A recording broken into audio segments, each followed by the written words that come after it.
I got a warning from a Gen Z at the back. They told me it's 3 minutes or thereabouts. Honorable Mother Karua,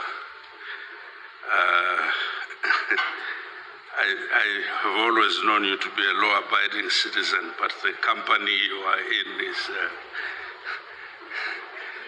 this side. Yeah, I will assume they need legal representation. Friends, our countries have become crime scenes, and we are witnesses at the crime scene, and unfortunately, the crime has direct consequences on our well-being, our welfare.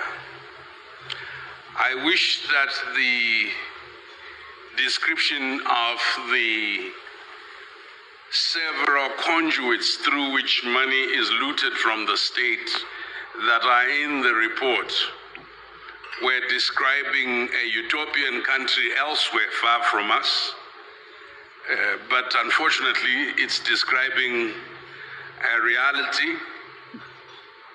But it's a reality that must be appreciated in the context of the unemployment statistics, a reality that must be appreciated in the context of the number of Kenyans who go to bed without a meal every day or having had only one meal. It's a reality that must be appreciated in the context of the number of women who are dying without access to appropriate medical care, and the number of poor citizens who are dying without access to medication, or the number of people whose livestock, whose life's work is destroyed because annually they are open to the vagaries of very hostile weather, which is impelled by greed at a global level. So this is not like a Liverpool or an Arsenal or Go Mahia game where you can afford to lose and wait for the next match and excuse the loss on the basis that it was a bad day. This is reality. Let me put it this way, to quote a friend of mine who said to me, Brian, an average African child who is not yet born is already indebted to the tune of $75,000 US, because present generations and generations before of politicians were wise enough to take debts in their names in order to either build white elephants or for their primitive accumulation, conspicuous consumption, the things that make them look good, the big cars, the big houses, and etc., all borrowed in the name of children who are not yet born.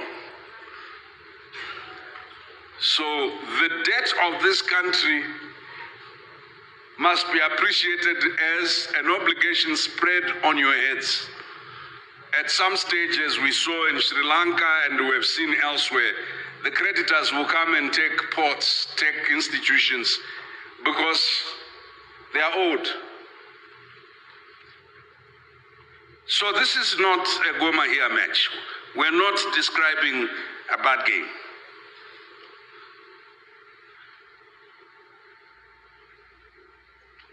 And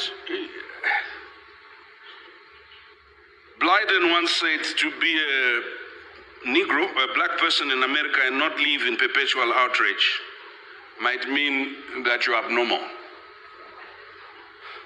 That once you are appreciated, are conscious of your reality, you cannot afford but to be unhappy. Not only is this stealing from unborn children, if Kenyan democracy were the human heart, this is like drilling a hole at the heart of the democracy. It really doesn't matter who else will come into power. They will have to deal with the hole that you have drilled at the heart of the democracy. There will not be enough in the coffers to pay for roads, to pay for basic amenities. There will not be enough to fix the water problem. There will not be enough to fix the problem in the slums. There will not be enough to fix the problem of unemployment. Why? Because somebody took the drilling machine and kept drilling and drilling and drilling and drilling. So, before there was enough country maybe and enough money for people to steal, and we could talk about how much they were stealing. They were stealing from an abstract thing called a country, but no, they're not stealing from an abstract thing called a country. They are actually stealing from your pensions. I have the privilege of being Zimbabwean, with parents who worked so hard, and at the end of their work life, there was no pension left. You know why? Somebody was drilling and drilling and drilling at the very heart of the economy and of democracy. God forbid that Kenya, with all the bright, wonderful, intelligent people, all the committed, ethical leaders that you have, should do what we did. We were very eloquent in describing the problem of graft. We even joined our cousins in South Africa to describe this problem of state capture. We wrote wonderful reports on this problem of democracy capture, of policy capture, institutional capture, administrative capture, bureaucratic capture. And then we even wrote, as you remember, Honorable Kalonzo Musyoka, those beautiful reports we would write and come and talk to you about the conflation of the state and the military, the conflation of the bureaucracy and kleptocracy and the reports are there, but there's not enough country left for people to take. I'm not saying anything about the report. I'm simply saying the report should be like an alarm, and don't be like Brian Kagoro. When there's an alarm, a fire alarm in the hotel, don't assume it's just a malfunction. Sometimes it means there's a real fire. So I didn't come here to say to you, well, appreciate something. Second point I wanted to make, Diana, is my heart is very sore, not because of the corruption. I come from a funding agency, so for years I was a recipient of funds, and we used to give civil society funds, and most civil society did not do anything remotely to do with the economy or with finance or anything that pertained to that aspect. They were preoccupied with the business of politics, and it is important, but they were so financially and economically illiterate that the politicians were able to do as they please, because the common person did not get interested until there was electoral theft, which happened before, after every 5 years, and then it became, the country was perpetually in an election mode. I've lived long enough in Kenya, you know.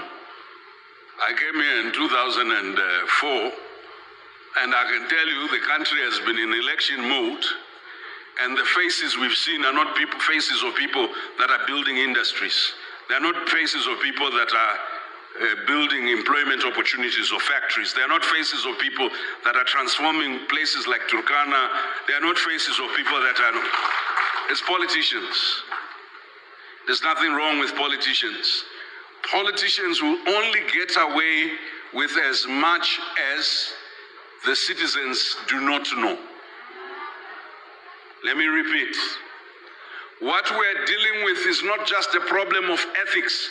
We're dealing with the problem of power that has never been held to account, or power that has known how to weaponize identity, ethnic or regional identity, religious identity, class. We're dealing with a power or powers that weaponize this. And generations of young people have given their energy to this weaponized identity, beauty, pageantry amongst the political elite. And the young people who were young in 2002, the young people who were young in 1994, the young people who were young in 2017, not so young anymore. But guess what? There is one thing that joins them together. They are literate, articulate paupers. Let me repeat. Literate, articulate paupers. They are one event, as Donald Dare, the Kenyan lawyer, says, one event away from disaster. Do you want to know what that disaster is? If today another epidemic or pandemic happens, we're screwed. If today you are kicked out of that job, you have nothing. The most educated, the most capable, their opportunity to produce sustainability and security in their lives is taken. And the cast of the thieves changes.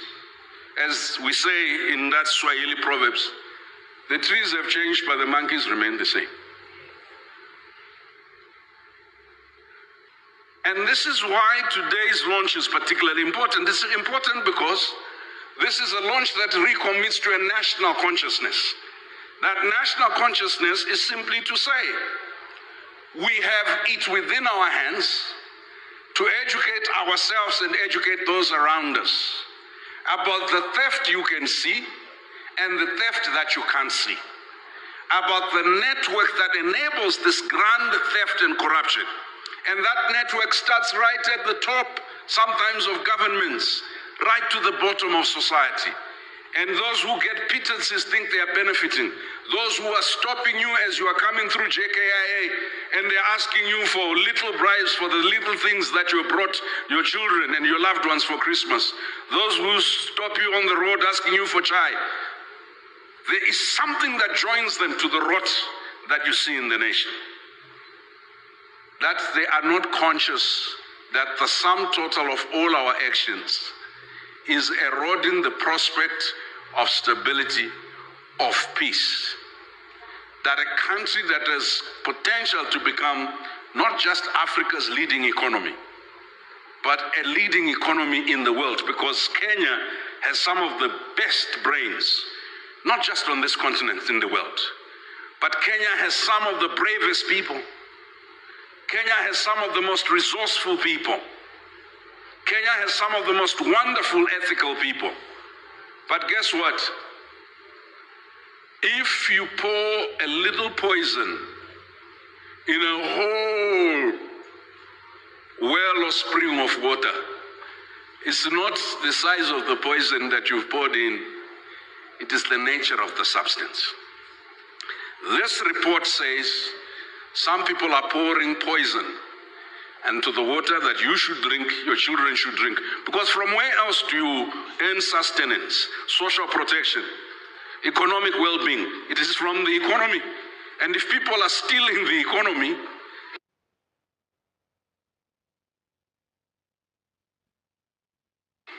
where else do they expect? You don't have a spare economy. At the risk of repeating all the things that you have heard that are in the report, I came just to remind you, the courage to stand up for what you believe is called bravery. But the courage to see and believe in what you can become and fight for the ideal is called imagination. This country requires a combination of bravery or courage and imagination. That's the only way we can save economies from thieves and save the thieves from themselves. Thank you.